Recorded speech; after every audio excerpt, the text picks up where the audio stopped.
suite de mon blabla sur Nourrir l'humanité, donc le chapitre 1, deuxième partie. Je rappelle déjà ce qu'on a vu. Pour nourrir l'humanité, il va sans aucun doute falloir produire plus, en augmentant les rendements, mais aussi en limitant les pertes. Ceci aussi bien pour les productions primaires que les productions secondaires. Ce qu'on va voir dans ce nouveau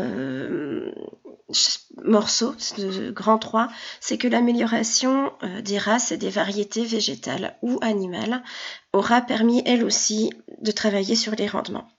Donc d'abord les principes et conséquences de la sélection génétique, et vous retrouverez un certain nombre de définitions à connaître. D'abord le principe, c'est la première étape, c'est la première chose qu'on a su faire, c'est faire de l'hybridation croisée, c'est-à-dire de la reproduction génétique pour laquelle on choisit les parents en voulant qu'ils fabriquent un hybride, c'est-à-dire le résultat de ce croisement. On a différentes méthodes et différents choix possibles. Par exemple ici, entre des lignées A, B, C, on va pouvoir faire différents types d'hybrides. On va choisir les hybrides qui nous plaisent le plus, c'est-à-dire qui vont correspondre au cahier des charges de l'agriculture. Et à partir de là, on va pouvoir faire un tas de choses. Donc on a ici un exemple peut-être plus terre à terre.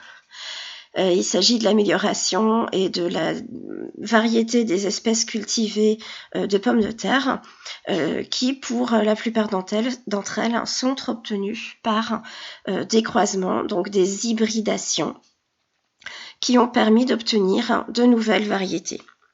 L'intérêt lorsqu'on fait ces croisements, donc là, pour un autre exemple chez un animal, c'est que d'une part, on va pouvoir espérer garder les caractéristiques de chacune des deux variétés de départ, mais il arrive aussi qu'apparaisse une nouvelle caractéristique intéressante. Donc ici, on a une première race qui a un certain nombre de caractéristiques intéressantes, une bonne prolificité, une qualité maternelle intéressante, bonne performance d'engraissement et une bonne qualité de la viande.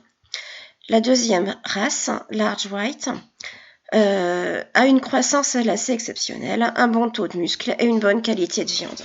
On a réalisé une hybridation, donc un croisement de ces deux espèces, et on obtient un hybride F1 qui a la qualité des deux parents, mais qui en plus a de nouvelles qualités inattendues. Par exemple ici, on a une grande prolificité et une périodicité sexuelle des femelles. Ça veut dire qu'en plus d'avoir des espèces qui vont être intéressantes pour un tas de raisons, on va pouvoir obtenir de nouvelles caractéristiques qui apparaissent. Ce procédé dont on vient de parler peut être encore plus performant si on travaille génétiquement, c'est-à-dire qu'on ne va pas juste réaliser des croisements, croiser les doigts en espérant que ça marche. On va travailler à partir des gènes. Donc c'est l'obtention de variétés génétiquement modifiées. Concrètement, on va fabriquer des OGM. Donc pour ça, on identifie un gène d'intérêt qu'on va prendre chez l'organisme donneur. On va l'isoler, on va l'intégrer dans une construction génétique qui aura pour objectif de pouvoir facilement être transféré chez le donneur. Et au final, on aura transféré le gène. On va évaluer que celui-ci s'est bien transmis et qu'il va bien s'exprimer. Et ensuite, on obtiendra bien une variété obtenue génétiquement avec une modification, et il s'agira donc bien d'un OGM.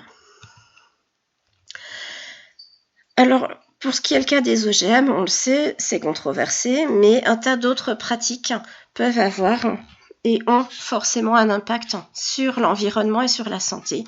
On va s'intéresser à ces deux impacts et dans un premier temps aux impacts sur l'environnement. La première chose, c'est ce qu'on appelle l'eutrophisation, plus connu sous le terme aussi des marées vertes. Un fait divers marquant qui date de 2014, de l'été 2014. Donc, remarquez ici le titre du journal « Mort d'un cheval dû aux algues vertes, la responsabilité de l'État reconnue ». Alors, qu'est-ce que c'est que ces marées vertes ? Déjà, ces marées vertes, elles sont de plus en plus nombreuses. On a ici le nombre d'hectares couverts par les algues vertes en moyenne, donc sur 5 ans, de 2007 à 2012. Et on voit que c'est une problématique qui semble être assez régionale puisqu'on la retrouve ici sur toute la Bretagne. Bien évidemment, a priori, l'homme est en cause, et en particulièrement l'utilisation des engrais aussi bien naturels que les engrais dits industriels, chimiques. Mais ce qui se passe ici, c'est donc que des algues vertes se développent et qu'elles vont proliférer de manière complètement exagérée.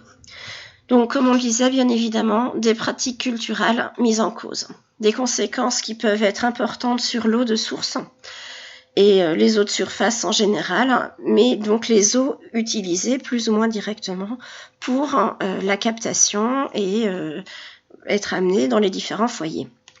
Donc on voit que c'est un phénomène qui est très fréquent en Bretagne et j'insiste ici sur l'idée qu'il y a bien ici un lien avec les physiques-chimie, avec le thème physique-chimie, puisque le traitement des eaux usées et les critères de potabilité vont être quelque chose qui va pouvoir faire lien avec ceci. Alors, qu'est-ce que c'est que l'eutrophisation ? Qu'est-ce que c'est que ce processus ? Premièrement, on va traiter les cultures. On répand principalement des nitrates. Donc, les phosphates sont eux aussi mis en cause, mais on va traiter des nitrates dans cet exemple. Par ruissellement, c'est-à-dire lorsqu'ils sont emmenés par l'eau de pluie, ou bien par infiltration, c'est-à-dire le fait de descendre dans les étages inférieurs des sols. Ceci parce que ces deux ions, nitrate et phosphate, sont très solubles. Eh bien, ils vont se retrouver dans les eaux souterraines qui vont être chargées en nitrate. Bien évidemment, les eaux de captage qu'on retrouve ici seront éventuellement chargées elles aussi en nitrate. Il va falloir essayer le plus possible d'enlever ces nitrates puisque ce sont des substances qui sont néfastes pour la santé, en particulier pour les personnes fragiles, les nouveau-nés, les femmes enceintes. Et puis bien évidemment, dernière chose, ces nitrates, on les retrouve dans les rivières et dans les mers. Donc on va retrouver ces nitrates dans les rivières et dans les mers, et là bien évidemment, ils vont revenir à leur rôle de départ, c'est-à-dire des engrais, et les algues vertes qui se trouvent dans ces eaux vont proliférer puisqu'elles vont être soumises à un engrais finalement. Elles vont aussi proliférer bien évidemment lorsque c'est la saison, donc au printemps, en été, et ça va avoir des conséquences qui peuvent être très néfastes, puisque une des conséquences principales, ce n'est pas le fait qu'on ne puisse pas étendre sa serviette sur la plage et que ça soit un moins pour l'économie, en particulier l'économie du tourisme, c'est aussi que ces algues qui prolifèrent à la surface la plupart du temps, eh bien, elles vont empêcher d'autres espèces de se développer. Il y a ainsi une perte de la biodiversité. Autre problème, non pas lié directement aux nitrates et à l'épandage, etc., c'est que les cultures ont besoin d'eau et cet apport en eau, il n'est pas forcément évident. Vous le savez, l'eau n'est pas disponible de manière équitable sur la planète.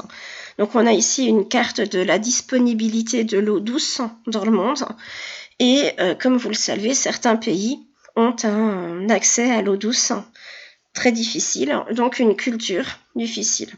Mais bien évidemment, c'est pas parce qu'on a un accès facile à cette eau douce qu'il faut la gaspiller.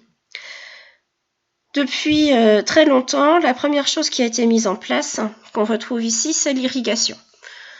Des vannes, des cours d'eau, vous connaissez la plaine du Nil qui peut être facilement fertile grâce aux différentes inondations. On peut aussi mettre en place, comme ici, des canons à eau qui vont pouvoir répandre de l'eau dans une grande surface. Le problème, c'est que toute cette eau qui va être répandue sur la surface cultivable ne va pas forcément être utilisée, être disponible pour la plante. Une grande partie s'évapore sous l'effet de la chaleur du soleil, une grande partie s'infiltre trop loin et ruisselle, même dans le cas ici d'un arrosage qui semble plus ciblé. Finalement, on a pu mettre en place ces dernières années ce qu'on appelle de la micro-irrigation. Donc il s'agit vraiment d'un système de goutte à goutte qui va donner, donc j'ai pris ici un exemple très flagrant, très marquant, le nombre de gouttes d'eau nécessaires par heure, par jour, etc.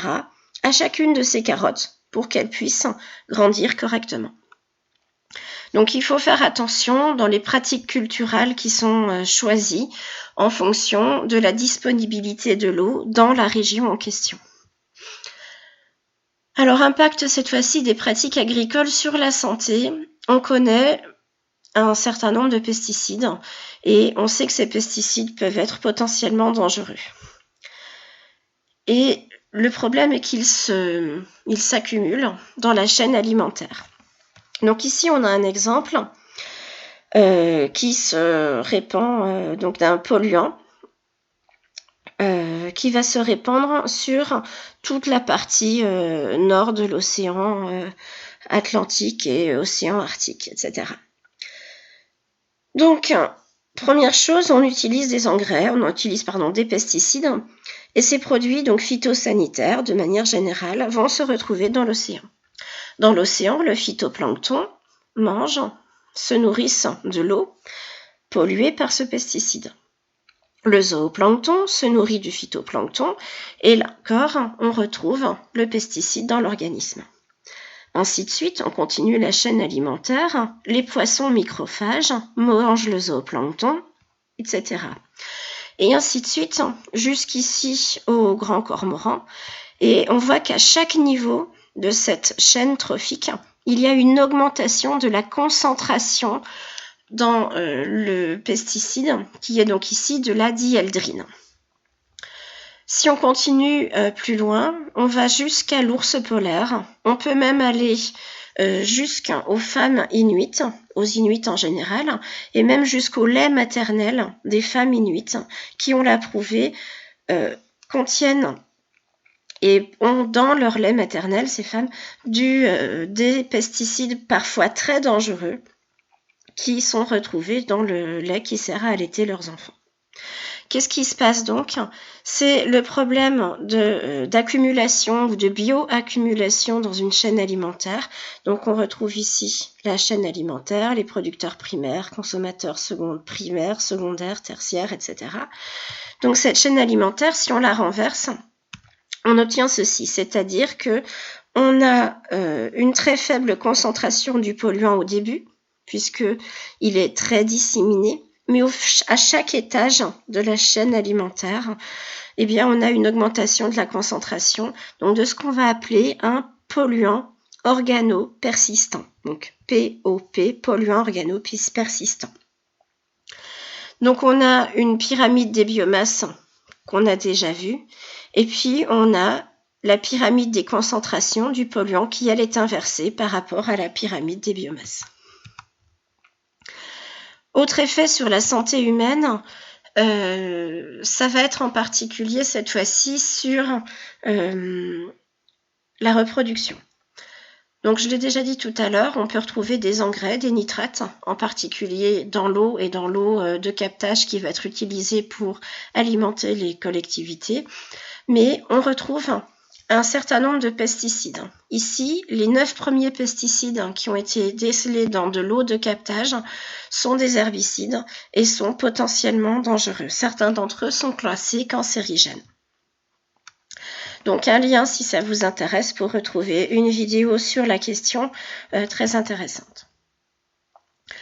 On a mené des études scientifiques pour se rendre compte à quel point ces pesticides peuvent être dangereux pour la santé humaine. Donc on a ici un tableau qui représente pour deux populations, des individus urbains et des individus ruraux. Donc on va considérer que les urbains sont peu exposés aux pesticides alors que les ruraux, eux, ils sont très exposés. On a mesuré le nombre de spermatozoïdes par millilitre de sperme et le nombre de ces spermatozoïdes mobiles en pourcent. Chez les individus urbains, eh bien, on a des valeurs qui vont nous servir ici de référence. Et vous voyez que chez les ruraux, donc très exposés aux herbicides, aux pesticides en général, mais aux herbicides en particulier, eh bien, on a une baisse du nombre de spermatozoïdes et une baisse du pourcentage de mobilité de ces spermatozoïdes. Autre conséquence, sur les naissances, naissance de prématurés 3 fois plus importante chez les individus ruraux, dans la population rurale ici, et naissance de bébés de faible poids, donc aussi plus fragiles, et potentiellement avec des complications lors des premières années bien plus importantes ici. Des antibiotiques dans l'alimentation animale aux conséquences graves, donc c'est mon 3e point ici. Ce que je veux arriver à faire comprendre, c'est qu'il va falloir qu'on fasse des choix de ce qu'on met dans nos assiettes. Donc vous avez ici un élevage de poules. Il y en a tellement qu'on voit à peine que ce sont des poules ou des poulets. Et bien pour prévenir le fait qu'elles attrapent des maladies, on va les traiter aux antibiotiques de manière préventive. Malheureusement, ces antibiotiques, on les retrouve dans l'alimentation. Et on va les retrouver dans ce qu'on mange, bien évidemment. Autre cas, chez les porcs, là encore un élevage de porcs qui ressemble et qui n'a rien de naturel. Ils n'ont aucun contact avec la nature. Et là aussi, du fait de la grande population, eh bien, on va avoir un traitement aux antibiotiques qui, là, va devenir carrément automatique, alors qu'il ne le devrait pas, bien évidemment. Le problème de ces antibiotiques qu'on retrouve dans l'alimentation, c'est le phénomène d'antibiorésistance.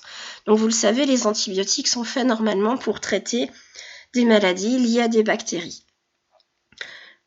On pourrait penser que ce sont les animaux domestiques, par exemple, en France, qui ont le plus de traitements antibiotiques, puisque on va les emmener chez le vétérinaire pour traiter une maladie, etc.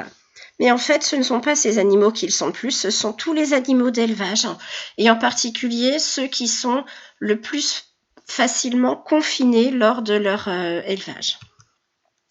Donc, comment est-ce qu'on arrive à une certaine antibiorésistance ?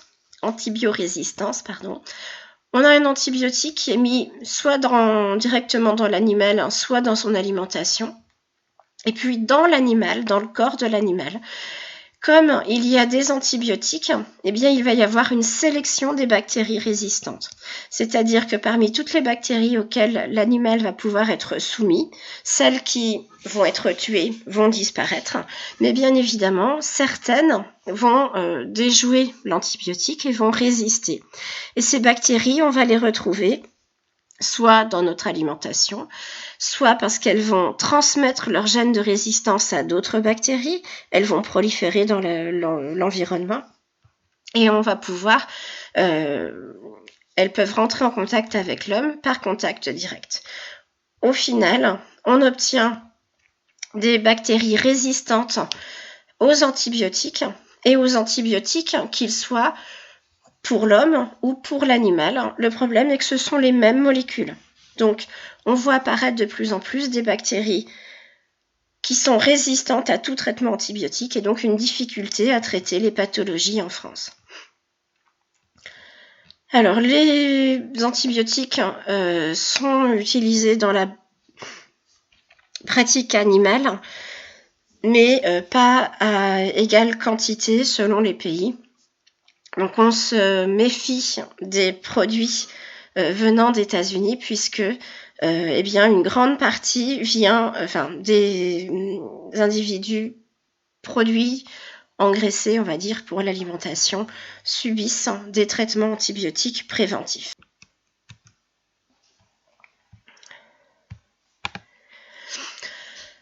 Du coup, eh bien, quelle agriculture, quel modèle de consommation pour demain ?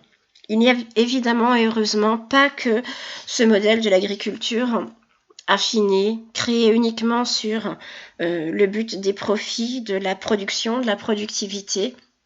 Il existe par exemple des luttes phytosanitaires respectueuses. Vous avez déjà entendu parler de lutte biologique. Il s'agit par exemple ici d'introduire un insecte, la coccinelle, qui a comme capacité, comme intérêt pour l'homme, de se nourrir des pucerons. Les pucerons sont nuisibles pour les cultures puisqu'ils aspirent la sève des végétaux. Et les coccinelles se nourrissent par individu d'une bonne trentaine, voire plus, de ces pucerons par jour. Les larves de coccinelles sont encore plus gourmandes et sont capables d'ingérer une centaine de pucerons par jour. Autre système, on va faire coopérer les différentes espèces qu'on va mettre en culture. Ici, il s'agit d'un exemple qui est autour du maïs. Le maïs a un ennemi juré qui est la pyrale du maïs, c'est-à-dire que c'est la chenille d'un papillon. Et cette pyrale est très gourmande parce qu'elle va vouloir manger et pondre ses œufs, par exemple, dans les grains de maïs. Et ce qu'on a fait, par exemple, c'est qu'on a mis en place une culture aux abords des plants de maïs, ici, qui sert de culture piège. C'est-à-dire que c'est une plante de service qui a pour intérêt d'attirer encore plus la pyrale que le maïs. En même temps, on met des auxiliaires de culture, soit parce qu'ils sont capables d'attirer, ici, pour exemple pour celle-ci, des ennemis naturels de la pyrale, donc des ennemis naturels du ravageur, soit parce qu'ils ont pour intérêt de repousser, en produisant une substance odorante par exemple, un animal, de repousser, le ravageur, ici la pyrale du maïs. On peut aussi équilibrer les entrées et les sorties. C'est-à-dire qu'on l'a vu, un sol, il faut qu'il y ait un maximum de retour à la terre. On ne va pas mettre le raisin de cette vigne par terre pour espérer avoir le plus possible de retour à la terre et donc de substances qui vont pouvoir être dégradées, mises sous forme de minéraux qui vont pouvoir nourrir le sol. Donc on va pratiquer ce qu'on appelle l'enherbement, mettre des herbes entre les rangées. Ces herbes, on n'y touche pas, on les laisse telles quelles. Elles vont pouvoir attirer des pollinisateurs, etc. Et puis surtout, en restant sur place, elle va contribuer à la fertilisation du sol pour l'année suivante.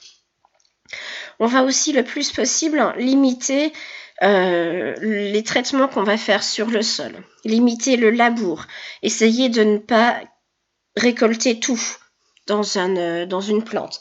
Par exemple, on aura fait du maïs ou du blé, et puis on va couper un petit peu plus haut pour qu'une petite quantité de ce qui a été produit retourne à la terre. Et on va semer directement. C'est ce qu'on appelle ici le semis direct.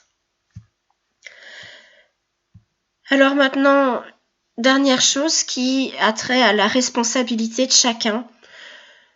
On a tous un rôle à jouer ici, même si on n'est pas agriculteur, même si on n'est pas décideur. Il s'agit de décider de manger autrement. Il y a plusieurs solutions, j'en ai pris 2. Manger bio, vous connaissez forcément au moins un nom de ces antennes, de ces enseignes qui produisent et qui permettent de commercialiser uniquement des produits bio. Alors, il y a des pour, il y a du contre dans le bio, évidemment, etc. On ne peut pas mettre toutes les surfaces en bio. Ce n'est pas non plus ce qu'on va rechercher forcément. Mais l'idée, c'est de réfléchir et de consommer responsable. Deuxième exemple, les paniers d'une AMAP ici. Donc, l'acronyme AMAP veut dire Association pour le maintien d'une agriculture paysanne. Donc là, c'est la plupart du temps aussi de la culture bio et c'est aussi beaucoup de la culture locale. Donc on va respecter le rythme des saisons, on va manger des aliments produits par des éleveurs sur place avec qui on peut échanger, on sait très directement d'où vient l'aliment et c'est quelque chose qui, au vu des différents scandales alimentaires qui ont eu lieu ces dernières années, commence à être quelque chose d'intéressant. Voilà, donc nourrir l'humanité, ce n'est pas quelque chose d'aisé. Il va falloir faire des choix, aussi bien au niveau sociétal, politique, mais aussi au niveau individuel. Et l'idée, c'est que nous ayons tous un comportement éclairé par toutes ces choses que j'ai pu vous raconter ici. Voilà, merci, au revoir.